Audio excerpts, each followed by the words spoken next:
ये पुलिस क्यों आई है? लगता है उस ऑफिसर ने कमिश्नर की बात नहीं मानी, केस फाइल कर दिया है, वारंट इशू हो चुका है। पुलिस को मैं संभालता हूँ, उस ऑफिसर को आप संभालिए। हमने पूरी कोशिश की पर वो बहुत स्ट्रिक्ट है भाई। ये लेडीज सेंसिटिव होती हैं, प्यार से हैंडल करना पड़ेगा। यही तो बात है भाई, ये औरतें अपने पति की नहीं सुनती तो हमारी क्या सुनेंगी? मैं संभालता हूँ। ठीक है बेटी, मैं चलता हूँ। अंकल कल चले जाइएगा, आज रुक जाइए। नहीं बेटी, ये पेपर्स हैंड ओवर करने हैं ना, चलता हूँ।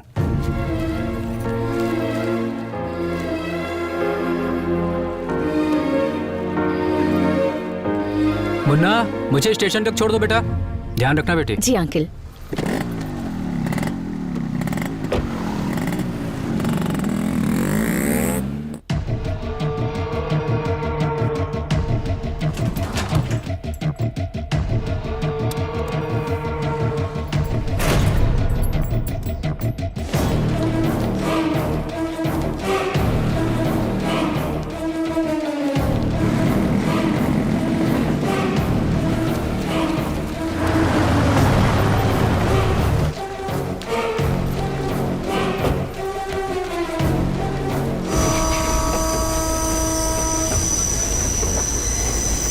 क्या सोच रहे हो Munna?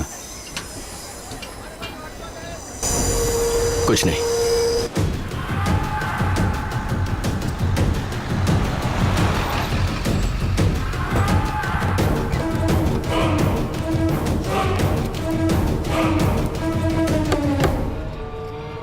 Excuse me ma'am. Come इन।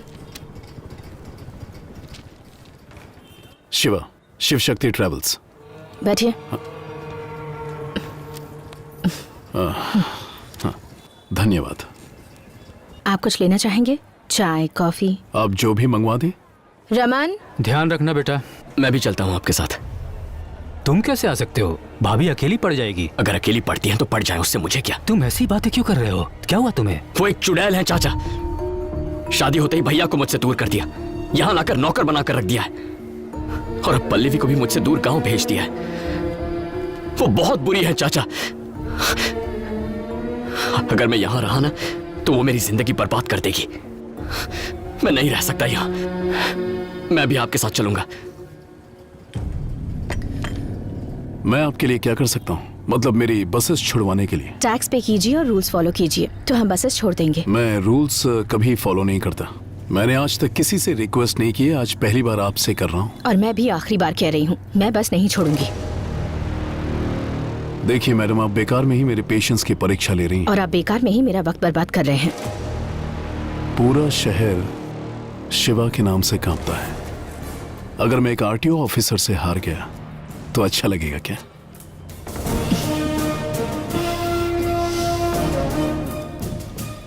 आप जानते हैं, ये पूरा डिपार्टमेंट ज्योति की बहुत रिस्पेक्ट करता है। अगर मैंने कॉम्प्रोमाइज कर दिया तो वो अच्छा लगेगा क्या? अगर कभी किसी को न समझ सको तो चलेगा बेटा, पर किसी को गलत मत समझो। तुम और तुम्हारा भाई दोनों एक साथ पले बड़े हैं। तुम्हारी भाभी ने पहले ही कह दिया था कि तुम दोनों के बीच कोई आएगा तो तुम ऐसा ही बर्ताव करोगे। शादी के बाद तुम्हें इसलिए दूर नहीं भेजा कि वो तुम्हें पसंद नहीं करती, तुम्हें मेरे पास इसलिए भेजा ताकि तुम अपने पैरों पर खड़े हो सको। यहाँ पर तुमसे काम करवा कर वो तुम्हें नौकर नहीं बनाना चाहती थी, बस ये चाहती थी कि तुम अपनी जिम्मेदारियों को समझ लो। पल्लवी को तुमसे हमेशा के लिए दूर करने के लिए यहाँ से नहीं भेजा, बल्कि इसलिए भेजा कि तुम दोनों एक हो सको। तुम्हें पता है उसने मुझे यहाँ अचानक क्यों बुलाया? वो अपने पापा की दी हुई जमीन कम दाम में बेचना चाहती है ताकि तुम सेटल हो सको और मैं पल्लवी के पापा से उसका हाथ तुम्हारे लिए मांग सकूं। हम मिडिल क्लास वाले लोग हैं बेटा। अगर घर में एक सदस्य भी बढ़ जाए तो खर्चा बढ़ जाता है। और जब मैंने उससे पूछा कि इतने सालों बाद भी बच्चा क्यों नहीं प्लान कर रहे, तो उसने कहा मुन्ना भी तो हमारा ही बच्चा है, पहले उसे सेटल होने दो। वो तुम्हारी जिंदगी बर्बाद नहीं कर रही, तुम्हें एक नई जिंदगी दे रही है।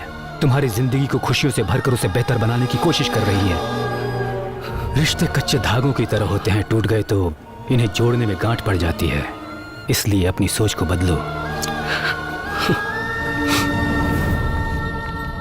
मैडम, मुझे परेशान मत करो। जो तुम चाहते हो वो नहीं होगा। अच्छा, तो जैसा मैं चाहता हूँ वैसा नहीं होगा। बचपन से लेकर आज तक मैं कभी हारा नहीं हूँ। ये बात आप शायद जानते नहीं हैं। ए, मैं मरा तो जीत मेरी होगी क्या? दिमाग खराब है तुम्हारा? गोली चलाओगे तो मरोगे, जीतोगे कैसे? करेक्ट।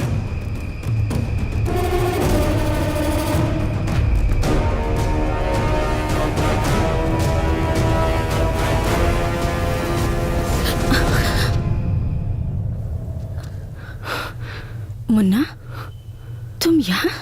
वो चाचा ने मुझे मुन्ना,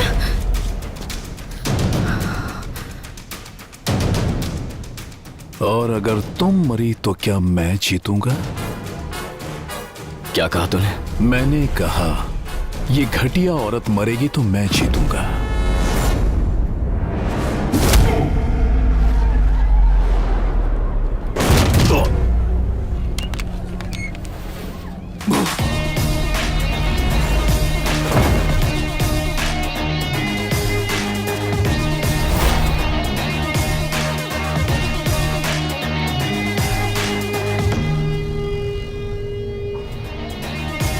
तूने जिस औरत को गाली देने की हिम्मत की है ना,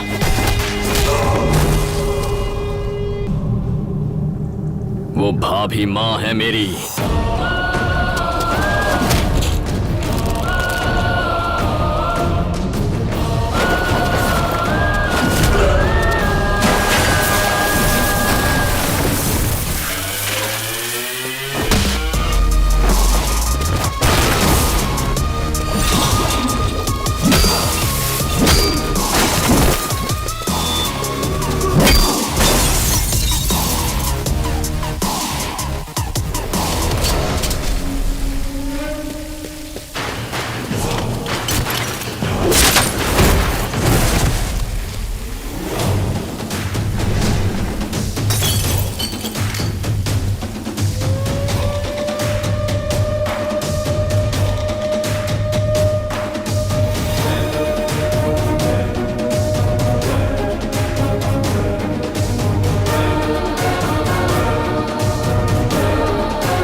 नमस्ते मैडम।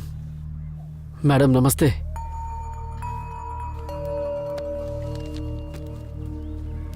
उस हादसे के बाद मुझे आपकी बहुत फिक्र है मैडम।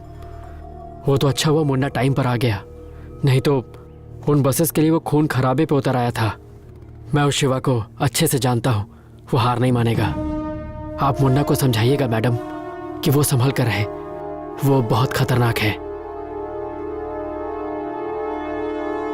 एक 2 टके की छोकरी शिवा के काम में आके टांग अड़ाएगी। तुम सब क्या कर रहे थे? झग मार रहे थे? जाओ उसे उठा कर लाओ। चलो रे।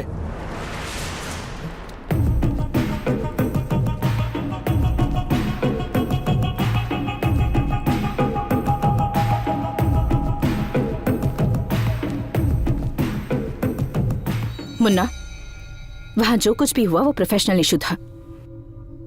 तुम्हारा इन पर यूं हाथ उठाना गलत था। चलो सॉरी कहो।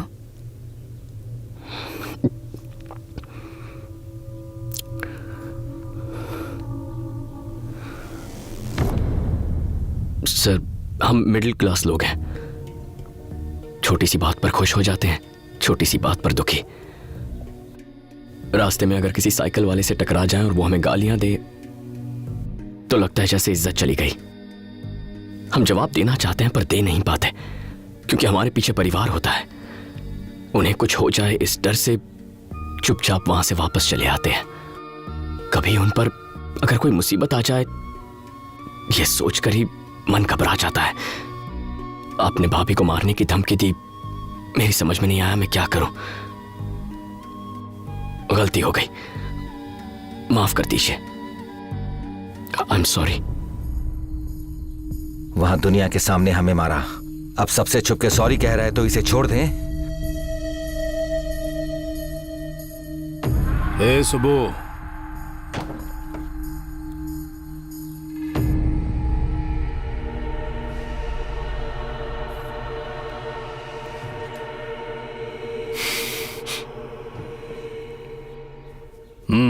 उम्मीद करती हूँ कि हमारी लड़ाई यहीं खत्म हो जाएगी और इसके आगे कोई प्रॉब्लम नहीं होगी। चलो चलते हैं।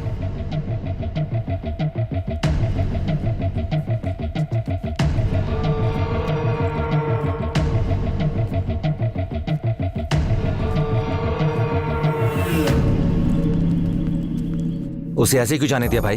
ठोक देते। पूरे शहर को यह पता भी तो चलना चाहिए कि शिवा भाई पे हाथ उठाने का मतलब क्या है। पूरे शहर को बताने की जरूरत नहीं है, सिर्फ उसे। क्या हुआ? एक मिनट, लगता है चाबियां अंदर ही रह गईं। मैं जाकर लेकर आता हूं। वो मर जाएगा तो मैं हार गया। बस एक बंदूक क्या तान दी, उसने सीधा शिवा के ऊपर हाथ उठाया। उसने मेरा ईगो हर्ट किया है, उस औरत को मरना होगा, तब मेरी जीत होगी। सर, एक मिनट।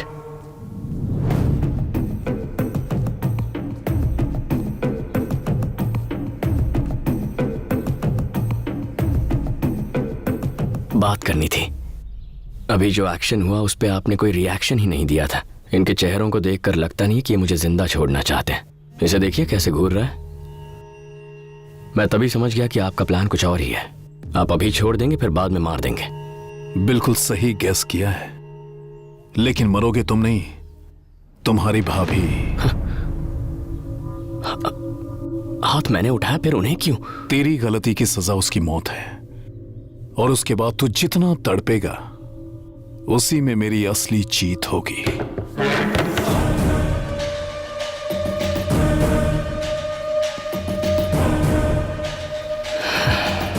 मैंने आपसे कहा ना, हम मिडिल क्लास लोग परिवार के नाम पे थोड़ा सेंटी हो जाते हैं। ये बात एकदम सच है, लेकिन इस बात का एक और एंगल है। प्रॉब्लम आने के बाद उससे लड़ने से अच्छा है उसके आने से पहले ही तैयारी कर लो। प्याज के दाम 2 रुपए भी कम हो जाए तो हम 4 किलो एक्स्ट्रा खरीद लेते हैं। कहीं आना जाना हो तो 3 महीने पहले ही टिकट बुक करवा लेते हैं। 50 पैसे पेट्रोल का दाम बढ़ने की खबर पे आधा किलोमीटर लाइन लगाकर रात को 12 से पहले पेट्रोल भरवा लेते हैं।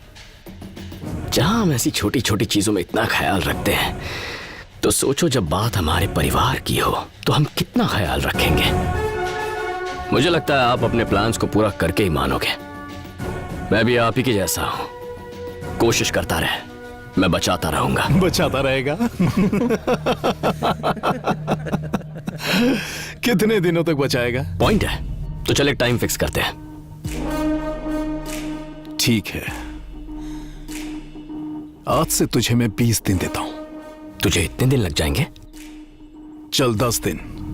डील। डील। तो अगले 10 दिनों के अंदर अगर तेरी भाभी मरी तो मैं जीता, और अगर वो जिंदा रही तो तू। हमेशा के लिए तुझे भूल जाऊंगा।